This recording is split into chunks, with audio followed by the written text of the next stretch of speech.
You better believe it's summer, because this new video is coming in hot. I find when people learn something pretty big in Smash Bros, they don't know where to go to next. They could learn this random combo, or they could learn something essential for the character's kit. I find this tends to cause a lot of confusions of which way to go, learn the combo and be cool, or literally live longer. Obviously here I'm over-exaggerating, but sometimes it isn't as clear. That's why I'm going to tell you what to learn in Smash Bros. Ultimate and when to learn it. This Peach combo may just look like a regular combo, but it has two main components that you need to learn individually. The float cancel nair, and the attack cancel back air. But wait, before you go off learning other things, I suggest you learn how to attack first. I'll explain why in a bit. Because I have no friends, there's this method I found where if you go to any stage with walls that will not break, then choose any character. Oh whoops, almost forgot to change my name, can't forget that. When you're in, change the CPU's behavior to F smash and change your percent to 40 to 80 depending on your weight class. Now you can practice your teching, but if you do not know how to tech, then I'll try my best to help you, but if this doesn't help, a simple YouTube search would do it. After you get beaten into a wall, you can see if you can or can't tech by activating the frame thing. If there are no red sparks upon impact with the wall, then you can tech, but if there are, then that's untechable and sucks for you. The reason why I wanted you to learn teching so much is because you can apply it even when you're playing normal matches, and you can eventually build up habit to tech every time. Now that gross teching's out the way, let's fall with the monkey to get into the next section of the video. Anyway, let's return to the Peach combo from earlier. Now mainly float cancels are used for only Peach and Daisy specifically, but there's something more to it. You have to time the aerial before you hit the ground, and this can actually help with timing landing aerials. You really have to break down what you're learning in order to find the pluses that aren't specifically for that character. Learning attack cancel aerials are probably as useful as learning landing aerials, so it's really how dedicated you are to your character, and if you have multiple or a single main. I remember when learning Z-drop aerials as Link, I thought it was only going to be for a Link. But later only to find out it helped with a lot of different characters and playing against the Link. Even though Link's Z-drop nair trains look pretty epic, they're actually quite useful.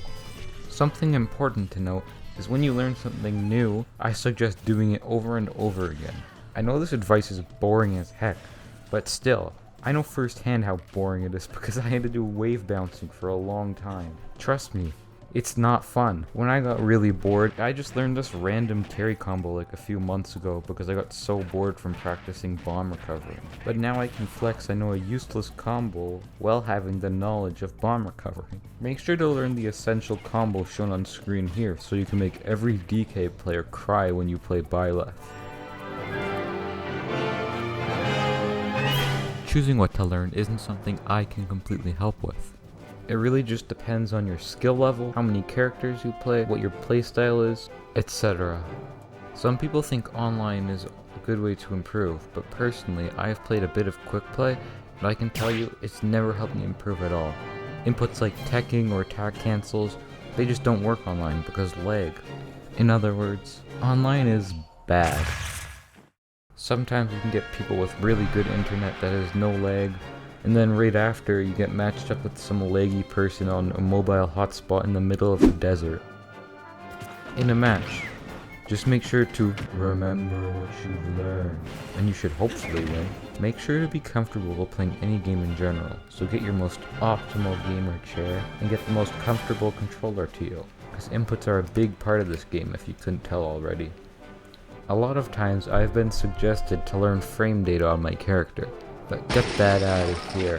All I need to know is what moves fast and what moves good out of shield, and then I'm set. It's a lot of pointless memorization for me, so I just skip it. Instead, I like to learn something and then make a rhythm for the inputs. You can call it rhythm inputs or rhythm puts if you're cool.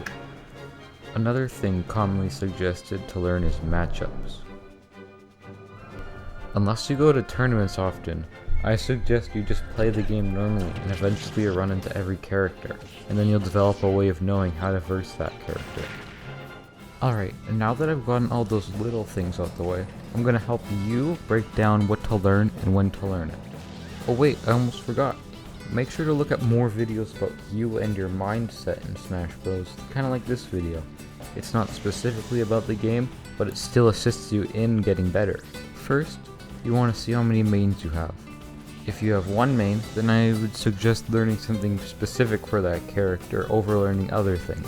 But if you have multiple, then learn something that can be used over a variety of characters, if that makes any sense. Then try to look at people more skilled than you at the character you made, see what they do mostly, and then try to learn that, if you don't already know it.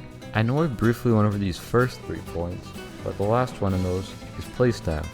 If you're more campy and slow, try learning more techniques for camping.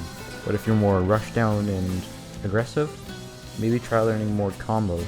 There are many more points here, but that'll make the video way too long. Throughout this video I've been talking about grinding things out, but please try to have fun playing this game. After all, it is just a video game, so try to get some enjoyment out of this. And with that, I think it's the right note to end the video on. There could have been a lot more things I could have talked about, but the video would have gone on for way too long, and it just wouldn't have been a good video for me. I spend way too much time with editing these videos, so I didn't want to overwork myself. I hope this video could help one person viewing, but if not, then that's really my fault and I suck at explaining things. Okay, that's all the time I've got. I gotta get back to playing Animal Crossing New Leaf on my Nintendo 3DS.